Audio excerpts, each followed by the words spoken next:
ભાઈ બહેનના પવિત્ર પ્રેમના પર્વ એવા રક્ષાબંધનના દિવસે પોતાના ભાઈની રક્ષા કાજે બહેનો દ્વારા રાખડી રક્ષાસૂત્ર બાંધી તેમના લાંબા આયુષ્યની કામના કરાતી હોય છે. સામે પોતાની બહેનની દરેક તકલીફોમાં હિમાલયની જેમ અડગ ઊભો રહી તેની રક્ષા કરવાનું વચન આપી ભાઈ તેને જીવન પર્યંત નિભાવતો હોય છે. ત્યારે આવતીકાલે રક્ષાબંધન પર્વની ઉજવણી થવા જઈ રહી છે. ત્યારે ભરૂચ જિલ્લાના અંકલેશ્વરના બજારોમાં રાખડીઓ રક્ષાસૂત્રની ખરીદી કરવા દુકાનો લારીઓ પર ભારે ધસારો જોવા મળી રહ્યો છે. આ વખતે બજારમાં રાખડીઓની અવનવી વેરાયટીઓ જોવા મળી રહી છે, જેમાં ₹10થી માંડી ₹500 સુધીની વિવિધ જાતની રાખડીઓ ઉપલબ્ધ છે.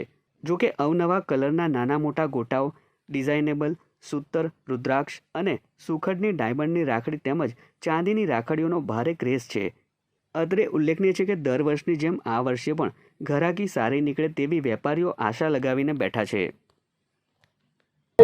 આ રક્ષાબંધન પર રાખડીમાં એવી જેવી ઘરાકી જોઈએ છે એવી છે નથી, કેમ કે આ વખતે 10-15% વધારો છે. જોઈએ છે આજે છેલ્લો દિવસ છે કેવી ઘરાકી રહી છે, જે સાંજે ખબર પડશે હવે.